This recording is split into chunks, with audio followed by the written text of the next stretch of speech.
a motherfucking beast, girl. In this jungle out here, beware. When you see me in these motherfucking streets, girl. Like I don't even care, be clear. I'ma tell you exactly what you wanna hear sometimes. I'ma mean that shit sometimes. I won't mean that shit, I'm trying to find a way to beat that shit. Tell you exactly what you wanna hear, and I'ma have fun with it. Give me your heart and I'll run with it. Give it back in pieces when I'm done with it. What up, everybody? Welcome back to another episode of the Relationship DNA. I am your co-host, Ace Smalls. And I'm your girl, Dominique Renee. What's going on? Yo, welcome back, Damo. I know, I miss it. I miss talking. I miss being with the people. I'm happy that, you still want me around. Listen. I tried to do one episode by myself, and I don't like talking to myself because you need some bounce back, you need that tennis match, back and forth thing.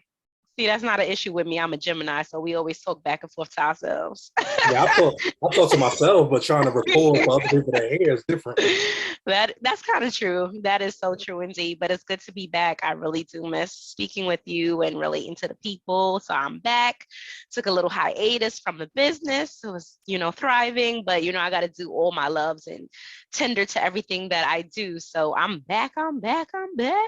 Well, since you took the hiatus, tell everybody what you've been up to. Tell everybody about the business and everything. Tell them where they could get the products. Sure. So I have a small business called Flora Beauty. I specialize in all luxury oil-based products.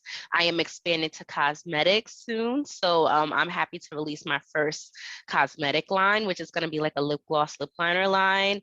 I've just been doing a lot of expansions with pop-ups and expanding my products into stores. I'm now located in 2 locations, which is a self-care boutique, JD Beauty Treats. One is on 3rd Avenue by 156th Street, and the other one is on 1513 White Plains Road in Parkchester. So I just been trying to refill, make sure I'm stocked up on the shelves, make sure I'm stocked up to my Etsy clients, and I'm also trying to expand my own website and get on Amazon. A lot of people want my oils on membership base, so just trying to expand, rebrand, and get the people what they want. So you can find my products on Etsy right now, which is a great community to be on with homemade makers like me. It is etsy.com/shop/D-Flora-Beauty. You want to check me out on Instagram is D_Flora-Beauty. And if you would like to email me for any collaborations, I also do bridal showers, baby shower favors. I do a lot of different things. So you can email me at dflorabeautyline@gmail.com. Yeah. All right. Thank you for giving everybody that stuff. Cause I was like, yo, they need to know what you up to. They need to know why you're not here. It's a good reason why you're not here. Yes, you've been busy too. You were a DJ. He DJ'd my event, which was lovely. Everybody was like, "Oh my God, that DJ was rocking." We had such a good time at my launch party. So he over here is busy too. So don't act like it's just me. Yeah. I'm DJing on the side. Things are going good. Trying to get the clientele up. Trying to get the word out there. So if you're looking for a DJ, please visit www.dj Smalls SMALLS.com. You did a 90s party. You did a 90s party recently. That was so cool. I was like, oh my God, that was really cool. Yeah, that was fun. It was interesting trying to get these 16-year-olds to understand what 90 songs I'm playing, but I guess it was just the theme. So at some point we had to go to all the drill music and all that. I can't get into it. I really tried to, but I can't get into that drill music. Keep me in the 99s to the early 2000s. That's my era. Yeah, new music is very interesting. You just got to make sure you up on everything every time you out. You got to make sure you count your, what is it, SoundCloud or whatever, SoundHound the songs, and make sure you name them so you have them a part of your repertoire. That's what it seems like DJing is all about, just making sure you have everything people want to listen to. Yeah, the versatility, and you got to know the crowd. I think you're great with that. You know the crowd and what they like, and you're able to transition. I think that's what makes a DJ great. Oh, thank you. I appreciate it. Yeah. So, with that being said, we're going to get into the topic.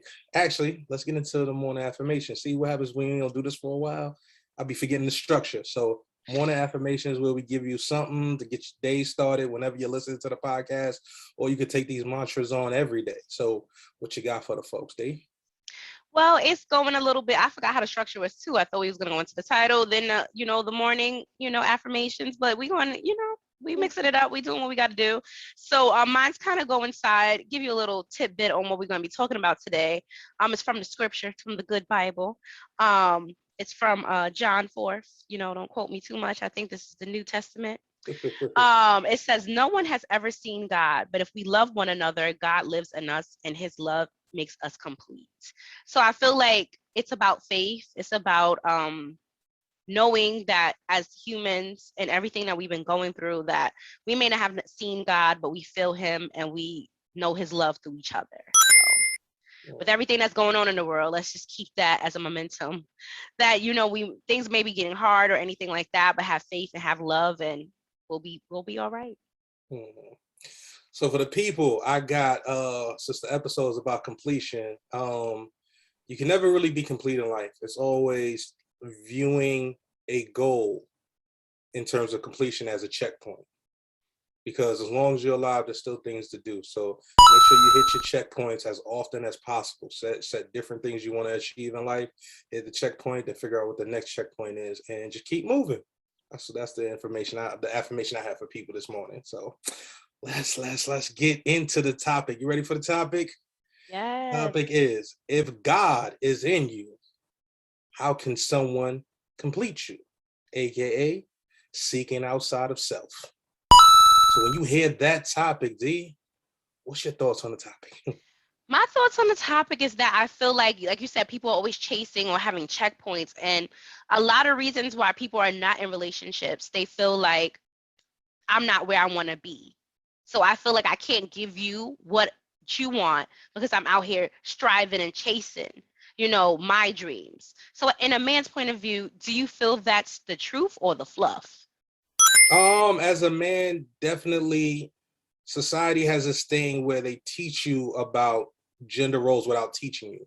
You kind of just see certain things.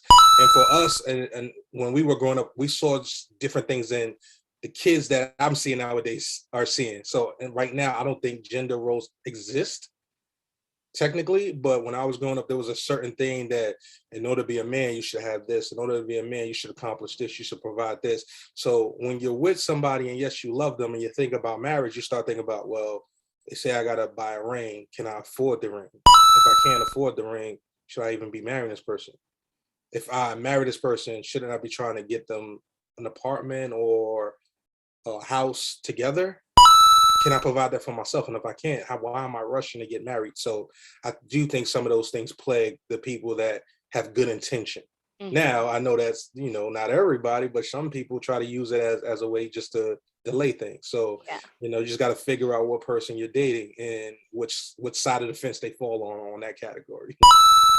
That is true indeed. I mean, I've heard both sides of the spectrum where I felt like this guy was telling the truth. He is very busy, occupied, and has goal trending and everything.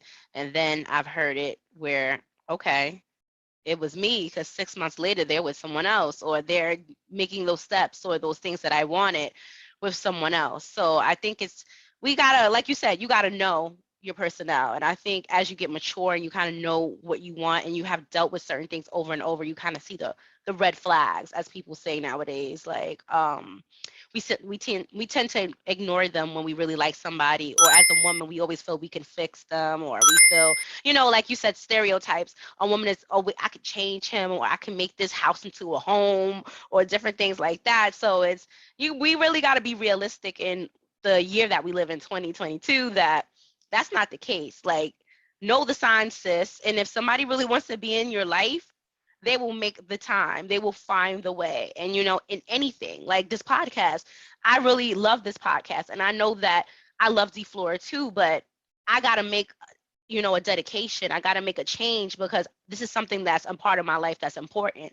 So it may, I think things do take transition in your life where one or two may be priority, but you got to learn how to balance it out, because you have to do everything that you love in life. And if a person is what you love in your life, then you'll be able to move them in and be able to work them in your life. So I feel it be fluff sometimes, but it could be the truth in others. It is the fluff on some, but it's the truth on a lot. And I'm just saying that from being in that same predicament of trying to figure out, are you worthy of marriage?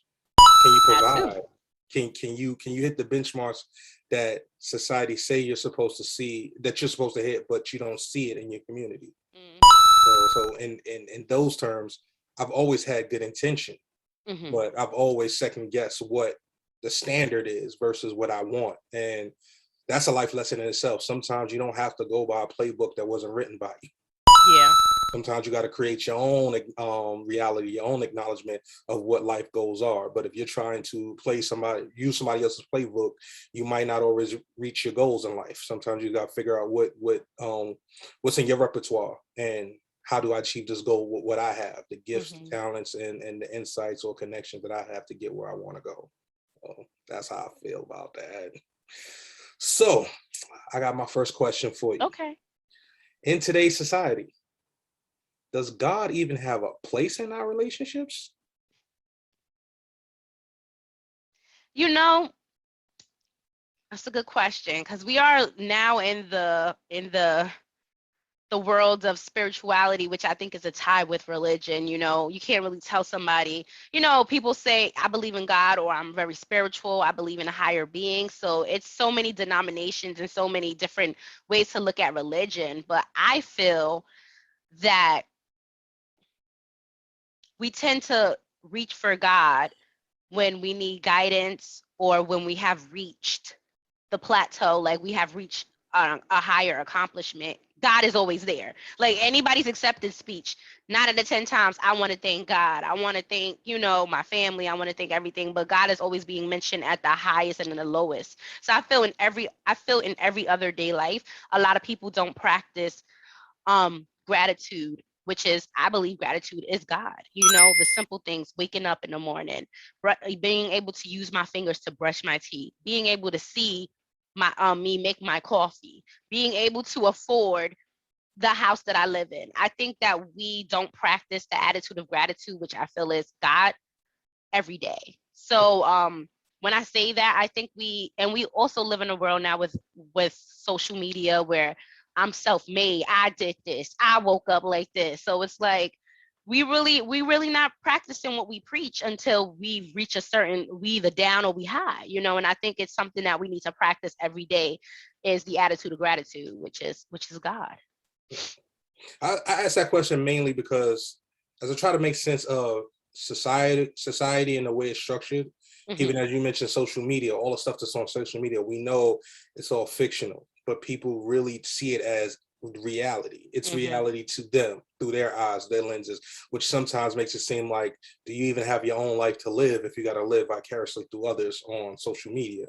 So I bring up that topic of God and relationship because I'm like, where does God begin and where does the relationship end? The relationship normally just ends, but trying to figure out, when does God enter these relationships to actually save a relationship or something? I feel it has to be God to save things. There's people that are together, and I've heard some crazy things they have done to each other, and it gotta be God. It has to be. Like, it has to be a higher being beyond us, beyond therapy, beyond sex, beyond chemistry. It has to be something holier, higher than us, that keeps things together, or the unexplainable. Like, things just come together, or people just drop out of your life, and you're just like, people will drop out of your life who you thought was the one for you, and then all of a sudden, 180, you meet this person, you bump into them, and this is the person you've been waiting for your whole entire life. That has to be God. There's nothing else in a book that I have read or situations I've heard that has made me feel like that can't be nothing but God or destiny. Like, it's a part of it. Now, when we say God, Mm-hmm. I want to preface this for the people that are listening. There is a biblical sense of God, Mm-hmm. and then there's a universal sense, Mm-hmm. like the essence of nature and life itself. Mm-hmm. And then there's a biblical text. Which one of these two do you think couples actually do rely on in their relationships? I think it's God, the biblical God, because I mean, I'm a person of the nature and holistic and the crystals. I have all that, the sage, the crystals, but I feel that's God's tools for us. I feel he has put these things on the earth for us to help ourselves along the way. He's a busy God. He can't do, he does it all, but he leaves us things. That's why we have therapists. That's why we have doctors. That's why we have all these people that help us, firefighters, police people. He has instilled these things in the people to help us the tools along the way. He can't do everything. I mean, he can do everything, but there's a system, there's an order. And I feel like these things are put on the earth, such as nature, such as crystals, such as sage, such as all these things that we use for good intentions and good vibes, or taking out bad vibes, or whatever the case may be. This is all God's materials. We're just using it, Yeah. That's how I see it. Yeah, I say it because I think more or less people go to the biblical text versus the essence. And the reason why I'm saying this is because sometimes I have talked to different couples or individuals about relationships, and they ask me all these questions, and they'll quote a Bible verse. And the first thing I ask them is, "Have you ever read the Bible from front to back?" The answer is always no. No, I haven't either, and I quoted the Bible myself. And I'm like, how you gonna quote a book you don't understand from front to back? You're only using it because it probably fits your argument right now. It's only something that you're using to convey your thought, but it's a thought you didn't write. It's a thought you didn't practice. It's a thought you didn't even complete. But I think I look at it as a dictionary. I'm only going into the, well, we don't even use dictionaries when we use Google, but I only use the Google when I need to learn a definition of a word. Like, and I think when we're lost or we need the answers, that's what we go to. We feel like the Bible is the answer because this is the only thing that we have in the religion that is God's word, that is physical, that we could turn to, or we could look at prior prophets and other things that have happened and we use them into our situations. Well, John went through this, and Noah did this, and etc. So we relate to it. So we do always, it's kind of like a history book. If you think about it, you don't read history as we should. I'm not saying we shouldn't, but this is just human nature. I can only speak for majority or me. I look for answers when I need them, and I try to guide myself throughout the way spiritually. I ask for God for guidance, but I'm not the one that's going to say I go to church every Sunday. I'm not one to say that I read the Bible back from beginning to the end. When I feel like I don't have the answers, I reach out. And I feel like I need more attitude of gratitude, because something simple that I take for granted could be taken away from me, and it will turn my life. If I'm not able to smell anymore, how am I going to make products? Yeah. If I'm not able to see no more, how am I going to do a podcast? I mean, I could, but who going to turn on the Zoom for me? Like, I'm going to have to rely on someone else. So it's like, you gotta really put yourself in the predicament of every day practicing God's grace and God's favor. And I feel that's where people get lost, or when we really feel we have no answer or we can't get out the way. This is now I'm calling on to God, please tell me what to do. Yeah, I brought this up because I was talking to one. It's a good question. I love it. I brought this up because I was talking to one person, and they was kind of complaining about their mate. And I asked her, I said, so you sound like Tyler Perry's character Tasha and Why Did I Get Married? Yeah. I was like, whenever it's time to quote a Bible verse, you quote everything that fits your argument. Remember when she was like, she said, trust that he'll answer. God, that he'll give me the phone. And then she was like, submit. I ain't doing that. And I'm like, how you going to bypass the words exactly that you're supposed to be following? So I was saying to her, like, you can't, if you're going to use the Bible as what it's truly meant for, it's truly meant to guide you. The parables, the lessons, the stories, they're all talking about something that has to do with life. And it's kind of been bastardized and used for profit. But are you taking these tenets? Are you taking these parables? Are you actually applying them? Are you getting the message from them? Or are you just quoting whenever you need it? And that's why I always say, if you're going to quote the Bible, quote it after you read the entire Bible. Don't just quote the lines that you learned in Sunday school that you repeat every Sunday school for the last 18 years. Because it applies to you. Yeah, it's no different from going to school and regurgitating everything you learned in school. It doesn't mean that you're smart. This means that you studied the question, studied the answer, got your certificate, your diploma, your degree, and now none of this applies to your life. That's true. But I think that's when you need the pastor, or you need the elder to help you find the way. I feel like that's when you need to seek guidance. And I think we have those people. We don't have, as you would say, prophets like we did back in the old biblical days, but you do have the elders. You do have people who are more spiritually inclined than you that can help you. Like, you may be reading that same verse over and over again, and that's not the verse you need to read. Or like, you may be the one that be flipping the word, because I could say eye for an eye, tooth for a tooth, and then go out there and shoot people, and we in the case and use the Bible quote because God said eye for eye, tooth for a tooth. But it's like, no, that's not what it means. Like, in that situation, you have to learn how to dissect the word and what it really means. So I understand what you say, how people deflect things, and that's why I'm the person that goes to the source. If I could find I'm a queen delegator. I could find somebody to do it. I'm gonna find somebody to do it who do it better than me.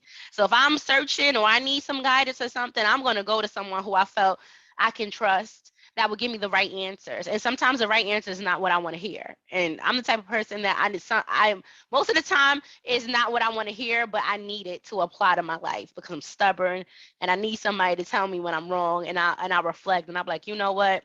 This is how I need to apply this for it to change. Mm-hmm. So we hear this big topic on social media about who's supposed to be a leader. There's a generation of people that says men are supposed to lead. Then there's the people on social media that say men don't know how to lead. And then there's some of the independent women that say, I'm independent, I make my own money, ain't nobody gonna lead me. And between all this discussion of leading on social media, why don't more couples allow God's divineness to lead the relationship? I agree, because I feel it's ego. And I feel a lot of times what people don't get from what they want in the world or in the real life, they deflect in their relationships. Because I can't be the boss at work, I'm be the boss in my relationship. Mm-hmm. Or because I wasn't able to speak my mind when I was younger. Oh, I'm gonna tell my significant other how I feel all the time, even though you may need to learn how to talk to the person. I feel like we use our relationships to deflect on the things that we have not had in our lives, like to have some type of control. So I feel like it's a lot of ego in relationships, and I feel that's where things go wrong. Where I feel if someone has a strength, you should let them lead. And it may not be like, honestly, I'm a great cook, but I don't like to clean. So I would love to have a man that loves to clean. I will cook all day, breakfast, lunch, and dinner, bento boxing you up, everything. But I'm not one who likes to wash the dishes. I'm not one who likes to put the plates away. I'm not one to, I love to do laundry, but I hate to fold it. So it's like, I feel like we need to take gender roles out of the way and just look on the strengths, and that's how I think there are successful relationships. And I feel people need to leave people out of their relationships. Like, leave it to the relationship experts.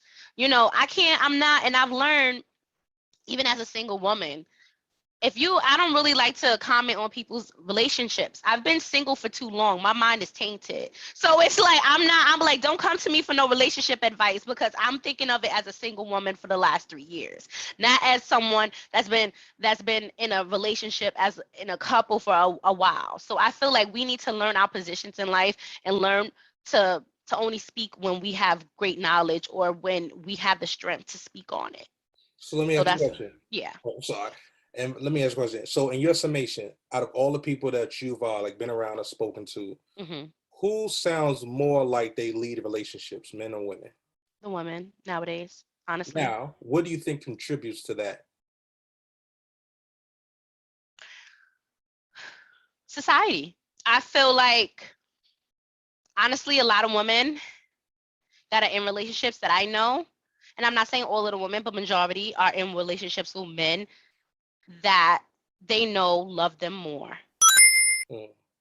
Interesting. And I'm just being very honest. I'm not pointing fingers. Don't nobody come for me. I feel like I I know like a lot of like even like people not that I'm close with, like just people that I see and I know I'm going, I know the reason why.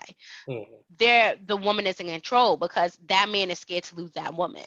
And me, I one of my friends that I spoken to on the side, I was like, you shouldn't talk to him like that, you know, and she's like, well, I'm so like this and this and that. I'm like, well, you married this man, you got to let that go, you Mhm. know. Yeah. You Yeah. gotta let the past go. Y'all together. He out here. Like I tell all my like people who be struggling, I'm like, that's a good man. It's Yeah. hard out here. Single. You think the So grass is greener on the other line on these day naps? They not. They so the not. one thing, one reason why I brought that up is because there is this shift in our community Mhm. where the women seem to be more in charge or more bossy.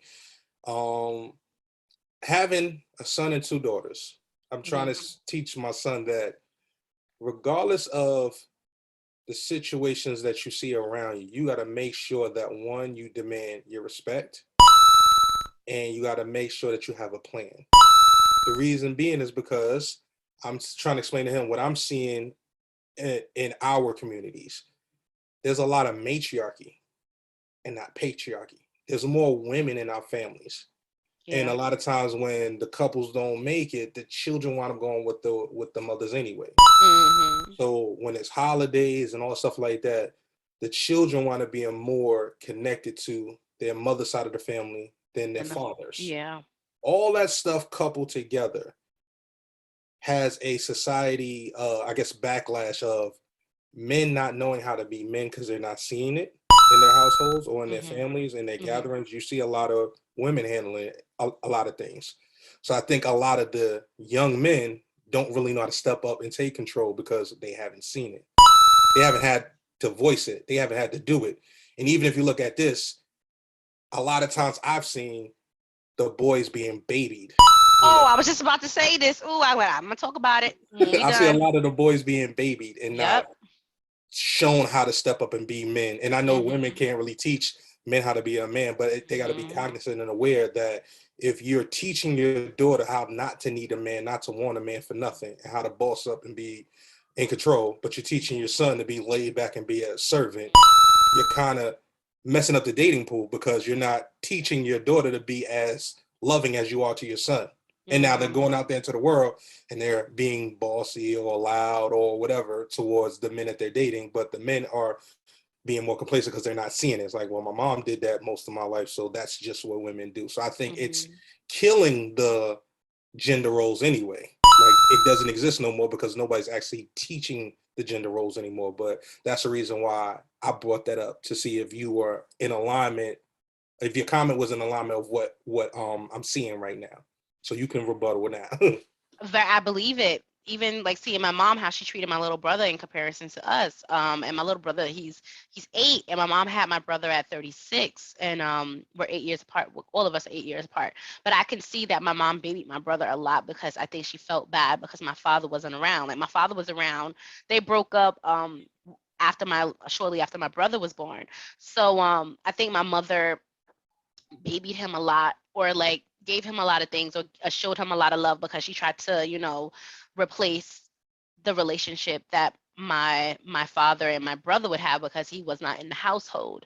So I feel like my brother was very spoiled, very lazy until recently, until he got into a real relationship with a woman, and she don't play. She a firecracker, but she's soft, and so because she had the opposite dynamic. She was raised with her mother and her father, but her father was like her everything to her. So she they kind of balance each other out well, and that doesn't happen all the time. And I see my brother mature more as a man in this relationship in his late 20s. So I'm like, because we babied him, you know, he was used to us doing everything and everything like that. And now, roles have reversed where I have asked my brother for things. Like I used to always think, oh, that's my younger brother. I'm supposed to do this for him, da da da. And now I can hit him up and like, yo, bro, I need something or I need this. Like I'm out here. And he's like, well, you my sister. Like I gotta take care of you. And I see the transition now, and it's like I see the mistake, but I do see the softness. Like my brother, he's very compassionate. He speaks on his feelings. So it's a lot of positives to it. Where I feel my brother is more emotionally intelligent because he's been around so many females. And then there was a negative side to it because he was babied a lot. But as he matured, thank God he was able to get the things he needed in manhood to step up, to be more play the dominant. I wouldn't even say the dominant, the male role, or that balance that is needed in a relationship, because I feel that is needed. I feel there has to be a balance in a relationship. We all have to take roles, and he gives that now. And I think that's what he needed. He needed to mature. He needed to move out, be in another state, find his way, and not just be babied by his sisters and his mother, and then being in a relationship with a strong woman where she's strong, but she wants a man to lead. So I feel like he was able to find his way through that relationship. But we're not all blessed to have that situation, or we're not blessed the opportunity to learn and grow and someone have patience with us. Because that's another thing in society today. No one has patience. They ready to break up with somebody next week. Like people are dispensable. It's not. It's the dating pool is trash out here. Like it's not a lot out here. So it's like, if you do find somebody, I'm willing to work with you, if you have those qualities that I'm looking for at this moment. And I feel in this society, it's like, oh, I'll find me another. Like, there's a meme. If you can't find a man to do what you want, there's 2 other ones. And after the 2 ones, there's 3 other ones, 4 other ones. Like, don't worry about it, sis. Like, which is true. But we shouldn't be looking at people as indispensable like that. Like, we need to put more value on people as a person, and feelings and being honest and different things like that. I feel like those qualities are just, that's like top, like that's number 5 on people's list now. I feel like a lot of times people don't realize memes are there for jokes. I think people see the memes and then make it their truths that they say. They make it their mantras. These be the affirmations. And I think that's the reason why a lot of delusional expectations come out of relationships, because that type of meme right there, yes, there's always somebody willing to do more than somebody else. Are you willing to find that person and pick them? Or you keep picking the headaches that you're attracted to? Isn't it ironic that your headache or your shortcoming attracts and picks another person's shortcoming or headaches? Like that's the real. I was gonna ask that question too. I was gonna ask you that question. Like, do you feel like with men, do they pick females that have similar character traits like them, because it makes them feel like it's not nothing new? I know how to balance this out. I'll feel like I have more control. Or do men actually look for the opposite? Like, because sometimes you'll be with someone, or you see a situation with a guy, and you look at the girl and you're like, wow, I would never think, not even look wise, like personality. Like, you'll meet your homeboy's girl and you're like how this connects? Like, it doesn't add up. But in a man's point of view, how do you decipher? Do you look for like what you're missing, or you look for what you don't have? Like, what is the chemistry that keeps it going? I think everybody has go-tos. I think when it comes to looks, people have a go-to. When it comes to personality, people have a go-to. And I think because they're comfortable in making that their default, they don't recognize all the other things that might be wrong with this person. I always give the analogy like, okay, so you want to buy a house. I take you to all the houses on the outside look beautiful, and then on the inside it looks rugged, decrepit, roaches, rats run all over the place. Would you buy the house? Most people say no. I'm like, but if I never took you inside the house, would you have known all the stuff was on the inside?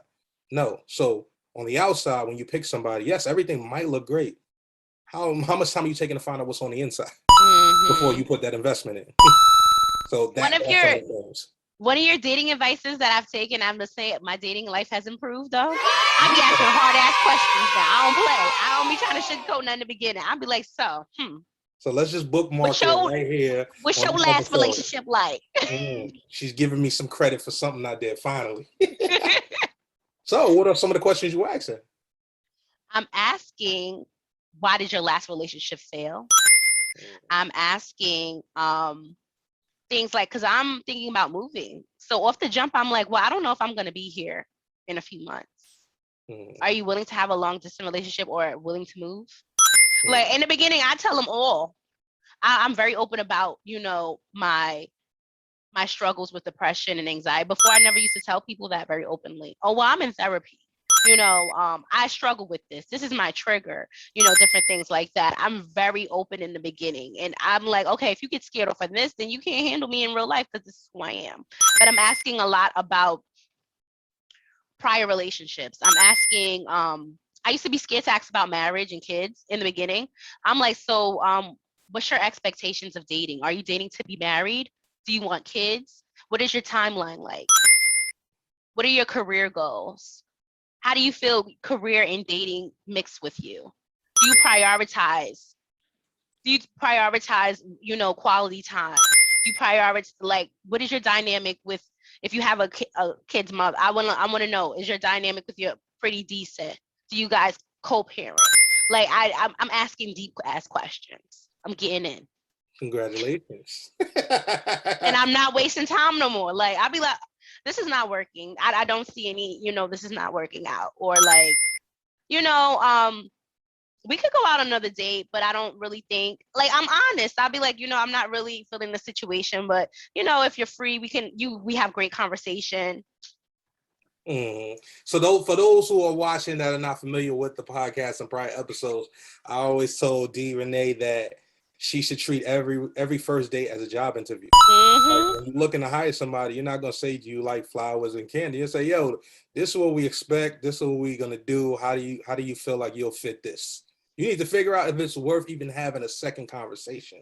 But if you're going there just to eat and feel good for a second, then by all means know that that's the outcome. But if you're going there looking for more, then you got to do your due diligence and ask real questions.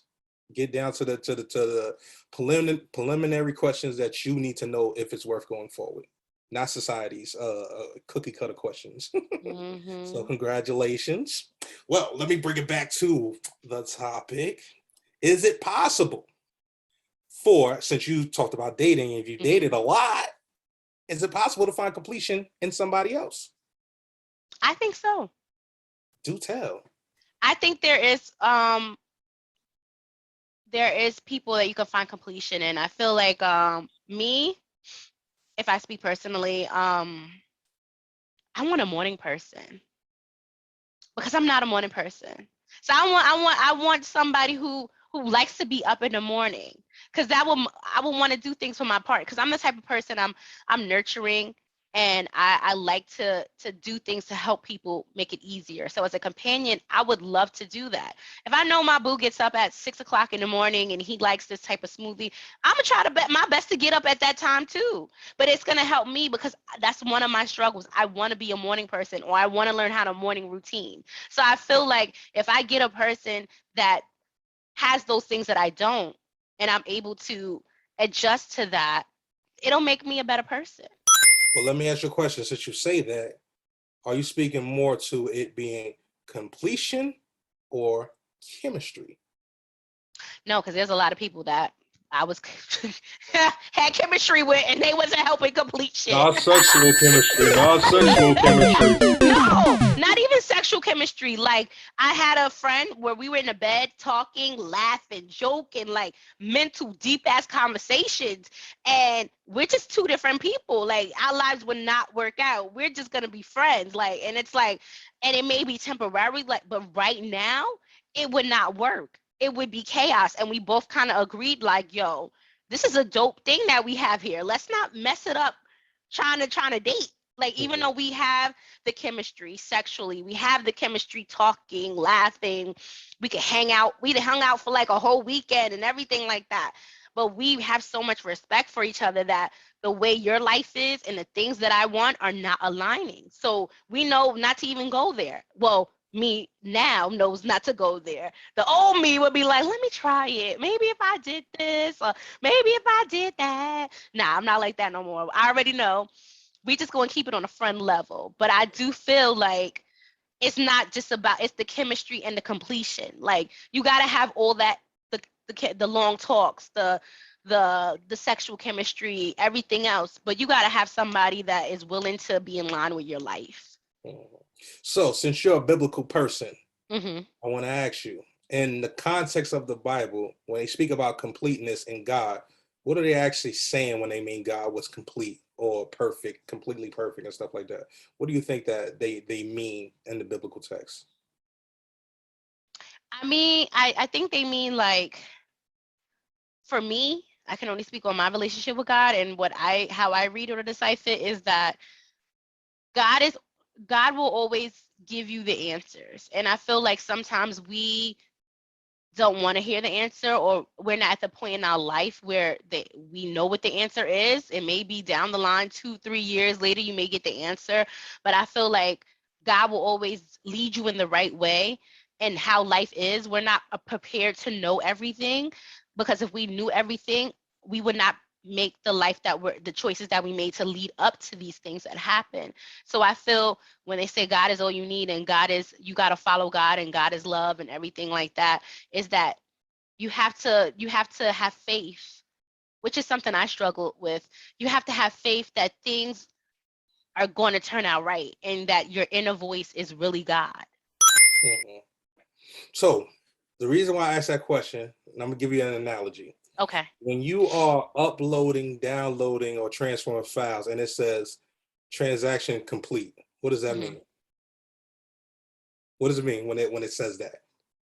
That you're ready to upload the document and it's good Oh, to go. when you upload and it says complete or done, finished, Yeah. what does that mean technically?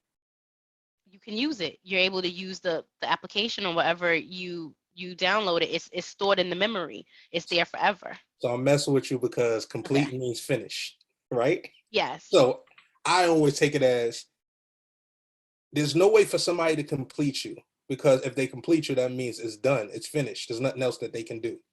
Because we're living beings and every day is a new day, you're never going to find nobody to complete you.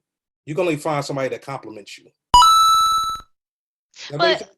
I understand what you're saying, but you could look at it another way, like, okay, I completed this class, but that doesn't mean that this is going to be the last that I learn about that topic. But do you take the class over?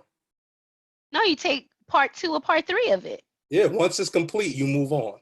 Meaning Yeah. finished, done. But Once not it's saying you complete. move on with that person, but you move on to the another level with that person. So as long as you live with this person, you're gonna veer this way when you go to back to college, or when you go for a promotion, or when you want to go to the gym. You keep growing. You're never gonna be complete. That person's supposed to keep growing, never gonna complete. So therefore, there's no possible way that somebody's gonna complete you. Completion means it's over. And the ideology that I'm getting to is, I heard that once somebody's complete in life or lived the perfect life, literally that means it's over, death It's is here. over. Yeah. So in the same notion, can somebody ever complete us? They can only complete us if we're dead. Well, I mean, complete as like a wedding. Like, you get married, you supposed to be with that person till death do you part. Complete, right? So I feel like in that sector of a relationship is completion. I feel like I feel like we are born to be with people, and that's where my faith, and I struggle with meeting somebody. Like, I know that I'm supposed to be with somebody because it's something missing, and it's not like it may be me growing or developing, but honestly, I feel like I need to be with someone to compliment or to complete me in a way, not complete me like, oh, I'm done. Like, I got my man now. Like, Shantae got a man at home. I'm done. I don't need y'all. No, I just feel like in that aspect of my life, or me being on this earth, is to find somebody to complete me in that relationship aspect, to make me whole as of, a wife, a companion, but not everything else. Not like other things. I know I'm destined to have a purpose for more than that, but I feel like that's a piece of the puzzle to complete me as a person. Not just once, not like I'm half and then now I found my other half and I'm complete. Now I feel like he may be just a piece of the puzzle, of 100 or maybe 10 different pieces, however many pieces there is to me. I feel like he is that one piece, but he's a great portion of that piece, a big piece to the puzzle, I would say. So I brought that up because the topic of the show was about finding completeness. Is that ever possible for somebody to complete you? So I want to explore different realms of the word complete, God, and everything.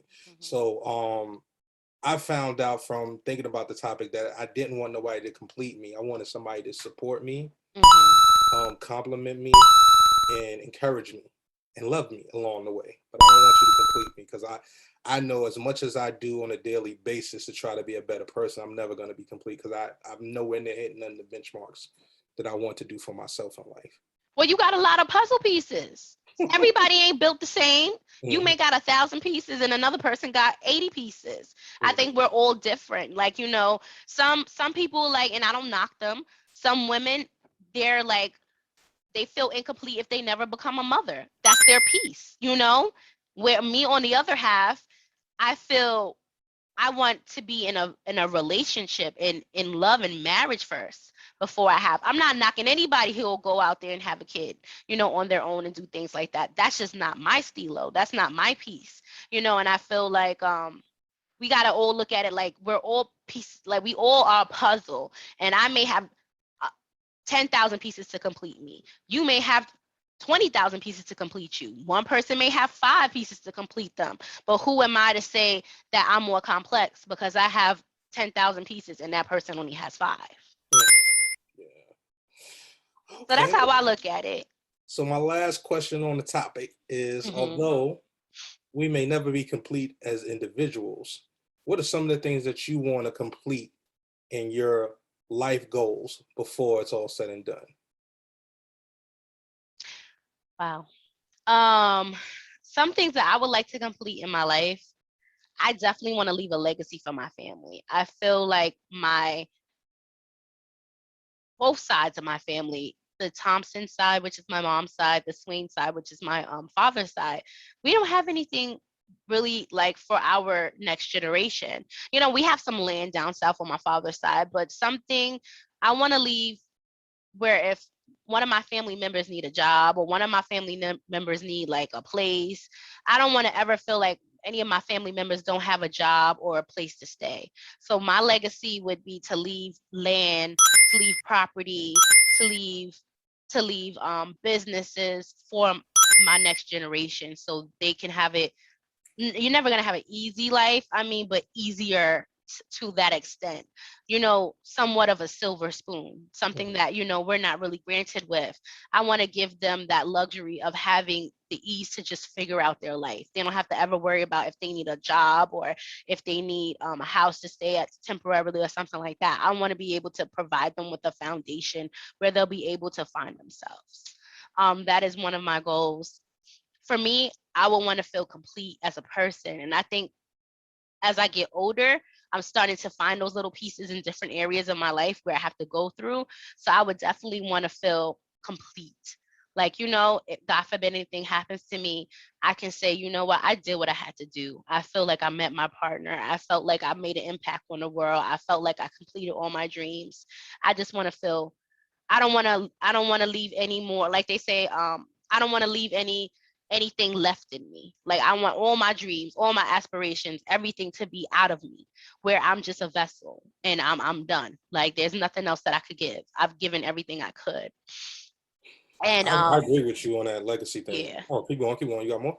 Yeah. And I truly want to find happiness. I feel I have moments of happiness, and they say happiness comes with peace, or whatever the case may be, whatever the formula is. I want to die happy. I want to die at peace. I want to die knowing that I found the way, you know.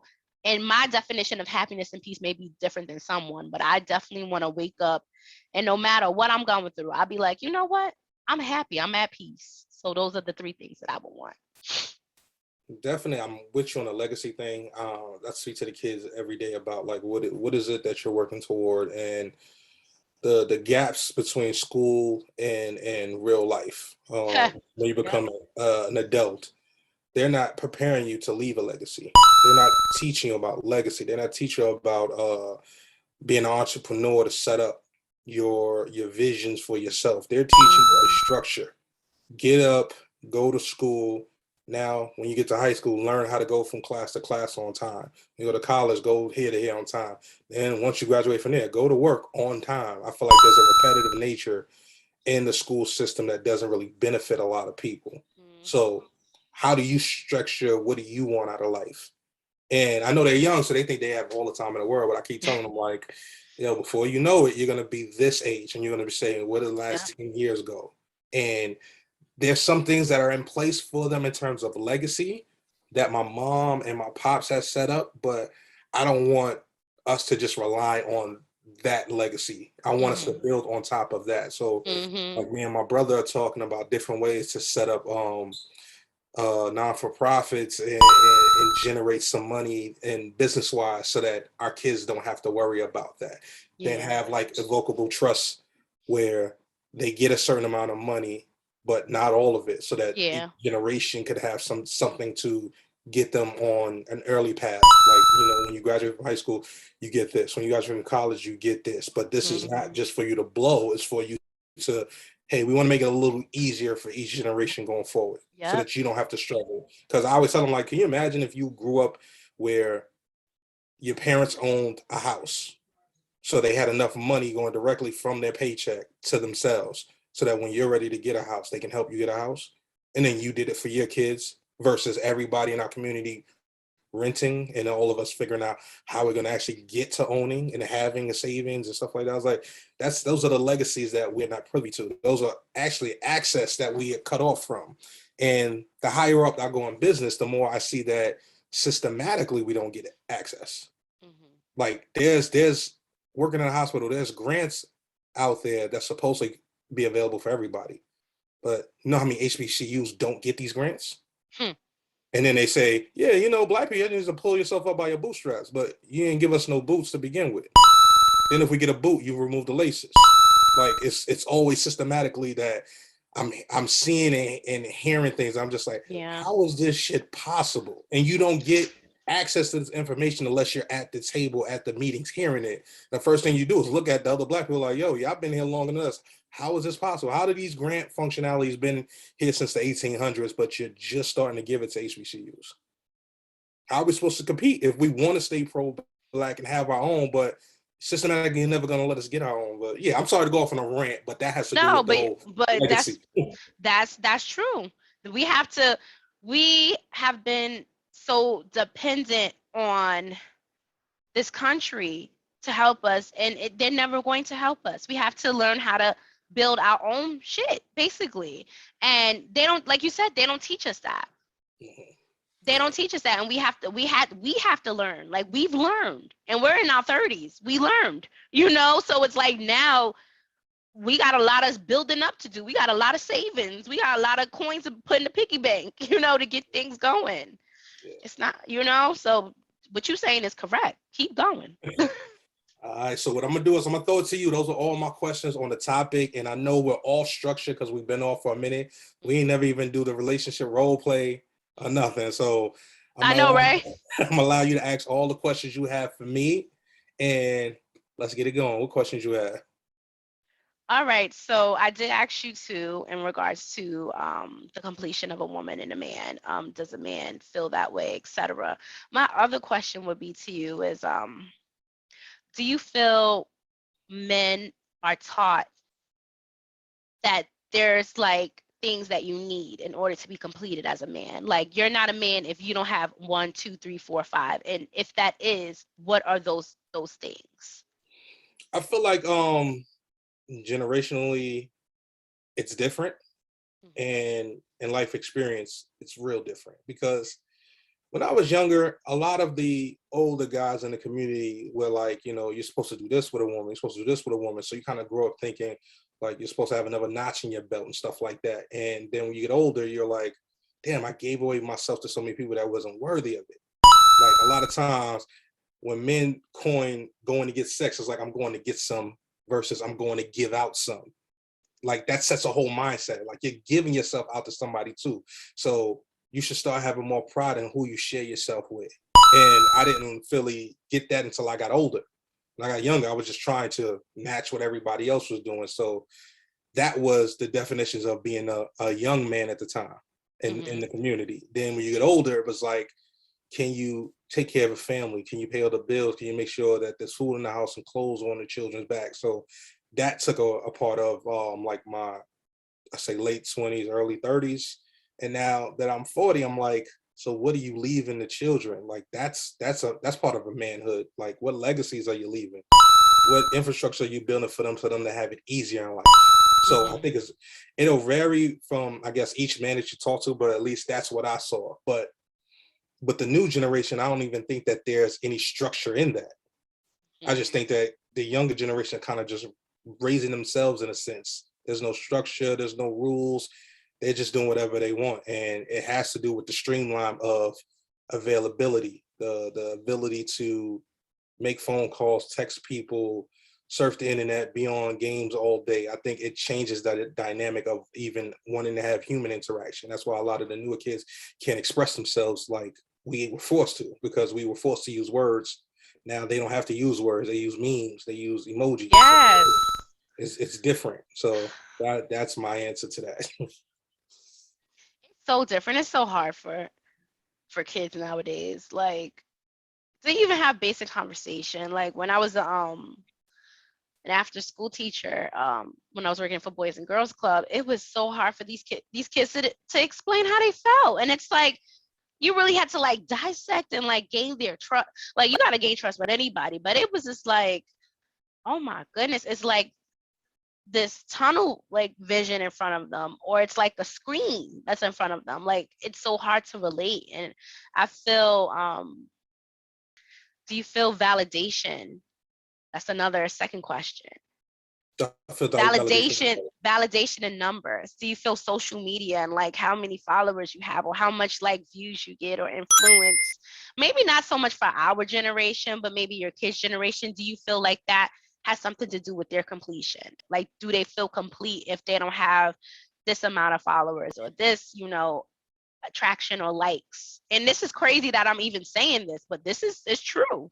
It's not crazy, because even if you think of the inception of Facebook, when it first was popular, the goal was to have a lot of friends. Not even people you know. They cap you at 5,000 now. You can't even have more than 5,000 friends, I think, on Facebook. Yeah, but it's not even the purpose of the cap. It was the purpose of, oh, this person has 1,000 friends. I need to like more, send out more friend requests to people I don't know that are not my friend. And it wasn't until somebody was like, do I even know you? And I was like, true, they don't know me. But I was like, I'm trying to get my numbers up. I can't say that to you over the internet. Just accept my friendship so I can see I have more people. So in the beginning, it was a numbers game. It was a like game, and there was stuff like that. It was things that, as they say, the algorithm, the AI, it feeds your endorphins. It kind of, you don't program your phone programs you. So even though you think you're getting up and viewing your phone will smart itself to link to everything that you see. Like the other day, I was looking for baby shower venues in New York, trying to figure out, so when are we gonna have the baby shower and where? Now, all over Instagram, guess what I see? Baby shower location. I know, that is so like, spooky. That's crazy, because that's not what I want to see when I go to IG. Yeah. Like I searched it in Google. How did Google now tell the phone that, show me this on IG? So it's annoying. But to say all that it was something for us when it first started, but now it's worse for the kids because likes became a thing. Because when it first started, it wasn't about likes. It was about your friends, how many friends you have. Now it's about how many likes, how many views you get. So the kids are wanting as many views or go viral. And that's why a lot of kids are on TikTok. Because you get a lot of views fast. So they want to see how many views they have. So I think they're looking for validation in their own right. But it's the job of the parents to teach them that you don't need validation from other people. So as long as you keep looking outward, which is a part of the topic, you keep looking outward for validation or completion, you're never going to find it. You're going to live a life of misery and, I guess, no love for self, because this person didn't like my post or this person didn't say this. And it's almost like even with the superstars, all the love that they get, it'll be that one comment that they'll focus on that's negative. People, for some reason, let these phones and these platforms ultimately make their decisions on how they feel about self. And they stop doing stuff for love. And I feel like you doing stuff like, even for instance with my my business. A lot of people try to give me advice like, oh, well, you should do this so you can attract this, or you should do TikTok, and like you should do like that's the validation of my business. Like I like doing, reels. I'm not really into TikTok like that because I haven't got the whole. It's a lot for me, and it makes me discouraged. Like I did all this, and now I done wasted 2 hours, and I still got to pack this order. Or I still got to do that. Like my focus is giving good quality products. If I'm able to capture something in the background, then yeah, that's cool. If I'm able to make a cool video out of it or whatever the case may be, I'm in the moment, And I feel part of completion is being in the moment, because you be chasing stuff and you never really live. Like you just moving. You're robotic. Like, are we really living? And I feel living is a part of completion. Well, I think in terms of TikTok, you got to think of it as just another tool. If you look at it as a reason for popularity, and that's your goal, then I think you'll probably be more disappointed. But if you're just using the avenue to gain traction in some type of way, if you get the traction or not, the fact that somebody saw it should be your If it's thumbs not up. fun for me, then why is it? Yeah, but if it's not fun for you, then I would Yeah. suggest, if you think about that, use a social media person. Like hire somebody Exactly to do for it, you. but that's not in my budget right now. Yeah. But yeah, so it's like I'm gonna do me, and I feel I'm okay. I may not be where I want to be, but in time I'll be there. But I feel to I'm not saying it's a suffer to do TikTok, but I'd rather be making other products or doing other things than that.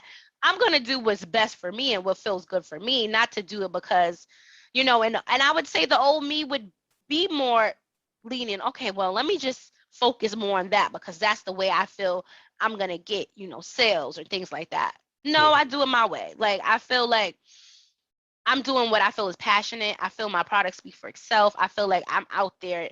I'm an in the streets type of girl. Like I need to like when I go to pop-ups, that's my best thing. Like you gonna buy. Like I'm a good seller. I put products on you. That's just me. I'm an in the person type person because I'm not scared to talk. I'm not scared to give you me.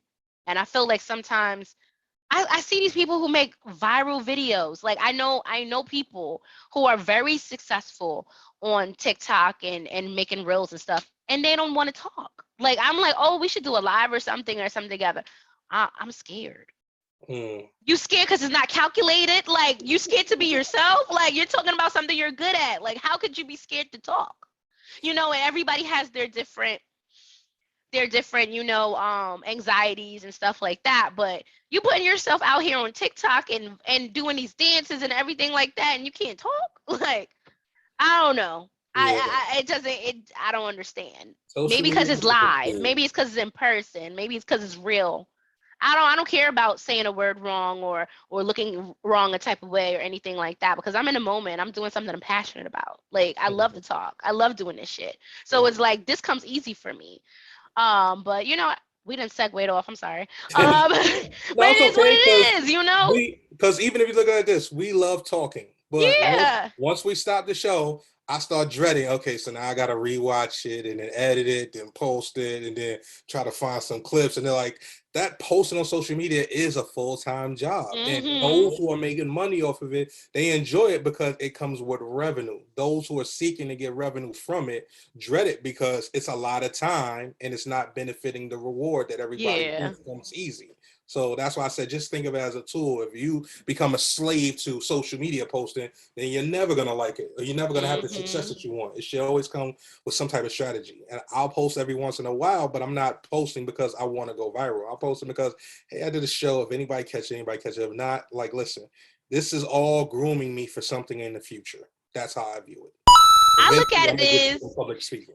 we be thinking sometimes people really don't like me. I'm like, okay, well, when people hit me up and like, yo, I saw you on TV, I'm thinking they talk about DeFlora. They were like, nah, I saw you on the relationship DNA. We're talking. I was like, oh shit, we gotta do new episodes. I'm like, all right. Let me get myself together. Or my friend be like, oh, I'm about to clean today. Let me catch up on your episodes. And I'm like, wow, because I told her, I was like, yo, I'm about to record. I haven't recorded in a minute. She's like, oh, I'm gonna clean today. I'm gonna listen to the prior episodes. I'll be up to date, when this one comes out. And I'm like, wow, people, you never know. Like, what people listen to or how this episode can help somebody. So Mhm. we do it for the love, not for the likes. Yes, Well, we definitely. want the likes though, because we want them checks. But but we do it for the love, honestly. Definitely, definitely. So you got any more questions, or that was the last one? That's the last one. We need to get into the role play. Okay. So you still want to do a role play? Yes, that's my Okay, favorite okay, part of okay, the okay, show. okay, okay. So That's what I I came here have for. I wrote it down, but I skipped it on the paper. So here's the scenario. Couple's been dating for a while. Boy asks the girl to make it official on the phone, but the girl is hesitant because she feels like he doesn't complete her. And then we go. So on the dice roll, we both got direct communication. Okay. Whew. So ironically, we got to both be direct in our role playing. That's So hard to do over the phone. Oh my God. so I'll start off by calling. I'll look at the time and give us how many minutes you want to do? 1, 2, or 3? I think 2.5. Let's do 2.5 minutes.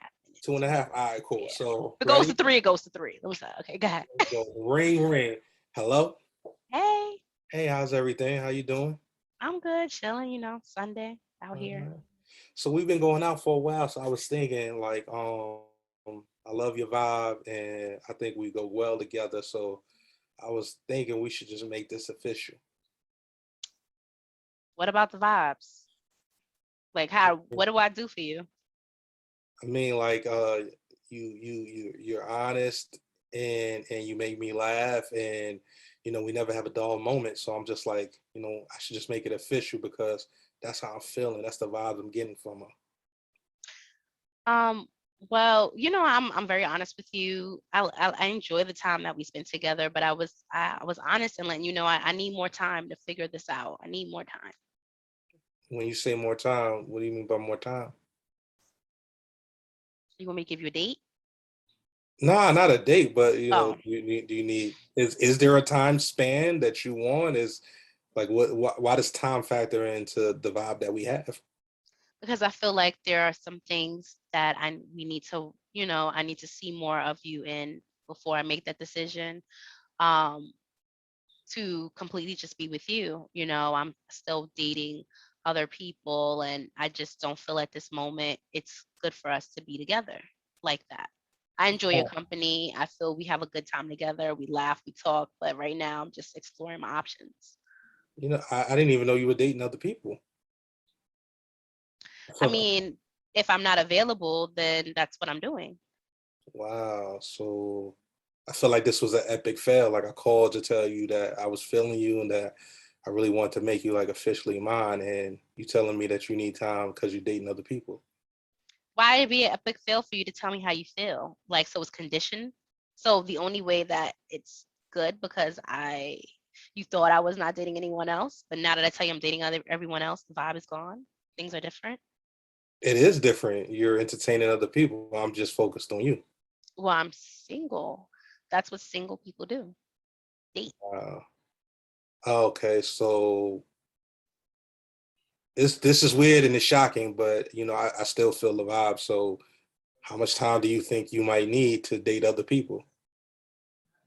Well, my grandmother always said 4 seasons, so maybe we're in 2 seasons. We'll see how spring and summer goes. Wow. Okay. So I does hope that's that, something you're able to deal with. I mean, I don't feel any different towards you. I hope we still can go out on Friday, but I just want to be completely honest with you. I don't mind going out, but this time can you take me out so I can just see what it's like to be on the other side? What do you mean take you out? Like you want me to pay? Yeah. Okay. Okay. See, that's why I like your vibe. So I'm willing to take the time to figure out how we can make this official. I like your honesty. Yeah, we gonna keep 100. You've been very nice. I'll treat you. We could go out somewhere nice. I ain't nothing wrong with treating you somewhere. Like just let me know what you want to do. Well, we already made the plan, so I'm down with that. I got paid. We good. All right, time. You know how bad I want to curse you out. Like, I've been paying for all these dinners and you dating somebody else. Like, what type of bullshit?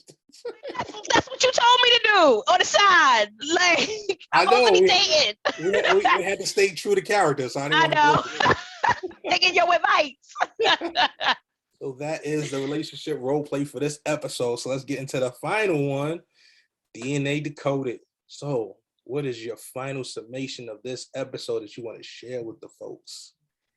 I feel we talked about completion and finding your purpose, finding yourself, being grateful. I feel like let's take more time to focus on that. Let's take more time to dissect what it is that's going to make us complete. Like our days are numbered. We don't know when we're out of here, you know. I feel it's very important for us to be grateful for the small things and to really think about, you know, I love your question in regards to what I want to leave, you know, or what is my goals. And I think we need to really know what we want in life and continue to make those baby steps to get there. So that's my DNA decoded. So the message I have for the people that are listening, so we talked about God and completeness, and we talked about aspects of text versus the divine nature of the universe. So I want everybody to focus on one, knowing that you're never going to be complete unless you complete yourself. It takes a lot of self-work to get in alignment with what you want just out of the universe. You got to be one with nature. You got to be one with speaking your stuff into existence and then working towards those goals. So as long as you're doing that, you'll find completeness in self, and God and the universe will make room for you to achieve all the goals you want. And I also want everybody to know that God is bigger than a book. It's not just in the book. And if you are a true Bible bumper that goes to church every Sunday, they say, with the truth of the faith of a mustard seed, you can move mountains and stuff like that. I know I'm misquoting it because yeah, no, that's what they say. The faith but of a that's what they mustard say. seed. Yeah. And they also say we made in his image. And I think the text, the what is it, the Coptic book, before it was remixed to all these other versions, the Coptic book was saying, yeah, we're made in his image because we are gods. We can create our own universes within the world. So tap into your own godly talents and believe in yourself, because God is bigger than the Bible, because you're made in his image, because technically God is you. You are God. We are all living gods. So start creating the reality that you want. And that is my summation of the episode. So thank you for coming back. Finally. I'm back. Yes. We're going to be recording. We're going to get more episodes. I feel so good. It's always good to see you. So with that being said, this is another episode of Relationship DNA. I'm A Smalls. And I'm Dominique Renee. Catch you on the next one. Yes. Be Later. safe. Bye.